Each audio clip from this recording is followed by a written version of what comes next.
Donc, bonjour, je vous demanderais de vous présenter tout d'abord. Marie Fall, professeure au département des sciences humaines, Université du Québec à Chicoutimi. J'enseigne particulièrement dans les programmes de géographie et aménagement durable, coopération internationale, études et interventions régionales. Excellent. Puis sinon, pour les professeurs, vous avez plusieurs tâches, c'est pas juste l'enseignement. Vous faites aussi de la recherche? Oui. En quoi est-ce que les confessions vont vous toucher dans cet aspect de votre métier? Bien, c'est sûr que pour la recherche, pour faire de la recherche, il faut être subventionné. Alors, si on n'est pas subventionné, on ne peut pas faire de la recherche. Et si on ne fait pas de la recherche, on ne peut pas produire des connaissances. Alors, ce que ça amène comme impact, c'est qu'il y a des programmes de recherche qui sont coupés, où on réoriente les objectifs sur des types de recherche qui sont maintenant prioritaires, des axes de recherche prioritaires. Alors, comme là actuellement, on s'en va plus vers la recherche fondamentale, on va laisser tomber la recherche appliquée ou on va laisser tomber la recherche action. Des professeurs comme moi qui font plus de la recherche action parce qu'ils travaillent avec des communautés, si on n'a pas de projet financé, ben, on ne peut pas aller développer des projets avec les communautés. Et du coup, on ne peut pas produire de connaissances sur, par exemple, les modes de vie de ces communautés-là, comment améliorer les conditions de vie, comment mettre des modèles appropriés aux besoins de ces communautés-là pour atteindre un développement. C'est plus le tournant que les compressions ont imposé à la recherche qui est néfaste pour certains professeurs qui ne sont plus dans les axes prioritaires financés par les bailleurs de fonds, notamment le Conseil de recherche en sciences humaines et puis le Fonds québécois pour la recherche en sciences et culture, par exemple. Donc, excellent. Puis le dernier volet de notre entrevue, c'est plus spécifique vraiment à votre domaine, le service à la collectivité externe. Oui. C'est quoi ça? Ça mange quoi en hiver, la collectivité externe? OK. La collectivité externe, c'est toutes les organisations régionales, nationales comme internationales avec qui on travaille en collaboration ou en partenariat. Alors, moi, dans mon domaine, c'est beaucoup les organisations de coopération internationale. Souvent, on est sollicité pour donner des conférences, on est sollicité pour participer à des projets avec ces organisations-là. Et quand ces organisations n'ont pas de projet financé, ils peuvent pas nous appeler et nous, si elles ne peuvent pas nous appeler et si elles ne nous appellent pas, on ne peut pas réellement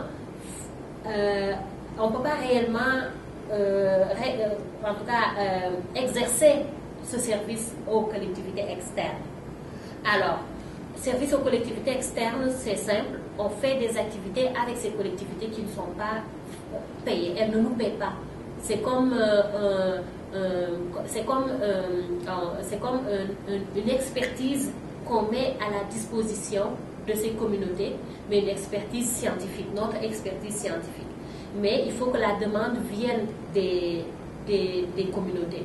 On peut parfois proposer des thèmes de conférence, mais si ça n'entre pas dans leurs besoins, ben, elles peuvent tout simplement nous dire vous voulez bien donner de vos connaissances, vous voulez bien faire rayonner l'université, mais nous, on n'a pas de programmation pour ça. Parce que pour qu'il y ait des programmations, il faut qu'il y ait un budget. S'il n'y a pas de budget, il n'y a pas de programmation. Alors, autre service aux collectivités, par exemple, on intervient dans les médias, on va parler s'il y a une problématique qui touche l'Afrique ou qui touche le développement international en général, on est sollicité pour en parler. Donc, c'est ça le service aux collectivités externes de l'université. C'est un peu tout ce qui touche aussi les alliances universités et communautés. Donc, on est dans cette dynamique d'aller donner des expertises à ces communautés ou à ces collectivités externes à l'université.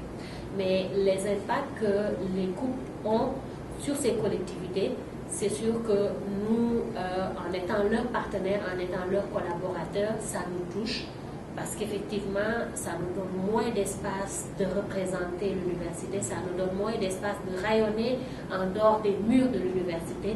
Et aussi, on voit qu'il y a beaucoup de projets qui auraient pu être exécutés, qui ne le seront pas parce que ces organisations-là n'ont pas les moyens, les ressources pour, bien sûr, mettre en pratique ces projets-là.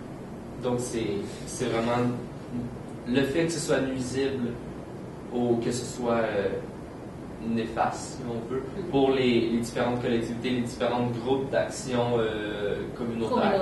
Oui, les appeler comme oui, ça. on peut dire communautaire ou organisme de coopération internationale pour ce qui me concerne davantage. Oui, c'est ça. Puis, dans le fond, le fait qu'eux aient moins de budget, moins de subventions, ça va vous toucher vous. Mm-hmm. Est-ce que vous avez une idée, est-ce que vous pouvez nous expliquer un petit peu en quoi ça va les toucher eux directement si je fais abstraction de votre situation personnelle? Vous avez entendu parler de la fermeture de Porto-Vert-sur-le-Lac, ici en région, qui travaillait à l'intégration des immigrants, à l'accueil et à l'intégration des immigrants dans la région du Saguenay-Lac-Saint-Jean, qui a développé une expertise dans ce domaine-là, qui faisait beaucoup de représentations, mais qui, aujourd'hui, ne peut plus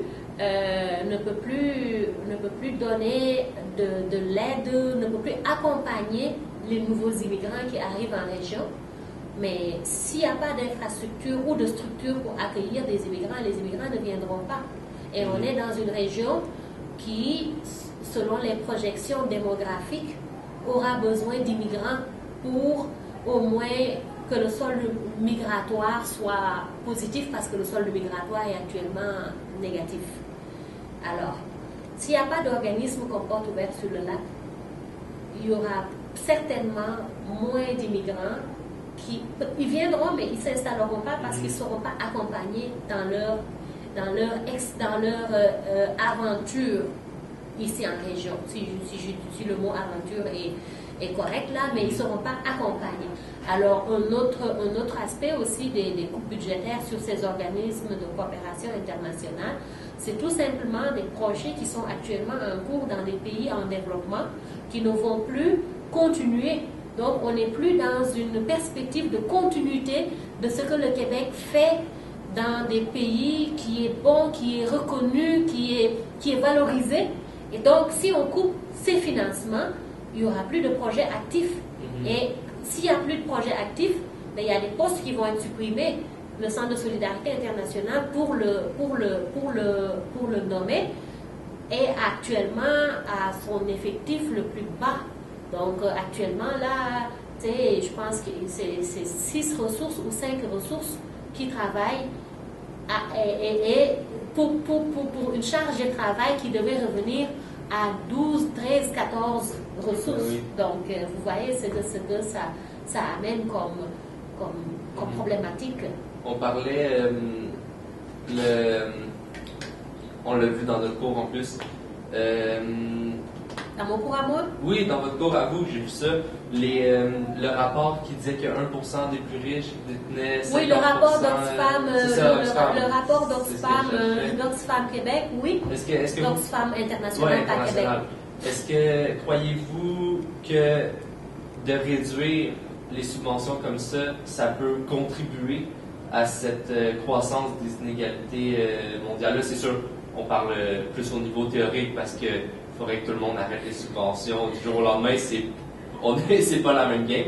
Mais est-ce que le contexte de coupure et de privatisation dans une certaine mesure qu'on vit présentement, est-ce que ça contribue à un écart des richesses, non seulement à l'international, mais même au Québec ici? Mais définitivement, écoutez, si on coupe les budgets, on coupe des postes, c'est des gens qui sont au chômage, c'est des gens qui n'ont pas de revenus. C'est tout. Donc, vous ne croyez pas que c'est bénéfique pour l'économie? Je ne crois pas que ce soit bénéfique pour l'économie, parce qu'une économie où les capacités des gens à travailler ne sont pas exploitées comme il se doit, il y a moins de performance globale. Il y en a qui vont performer, qui vont se faire plein d'argent. Les dirigeants vont avoir plein d'argent, mais est-ce qu'ils vont faire le travail que devaient faire les employés réguliers qui, eux, se retrouvent sans salaire, qui se retrouvent au chômage? Parce que je pense que le taux de chômage est aussi un indicateur de développement d'un pays. Et non, je demeure convaincue que moins il y a d'emplois pour tout le monde, moins il y a de performance au travail, et plus les écarts sociaux, les écarts de revenus vont augmenter. Et plus on va être dans une société inégalitaire.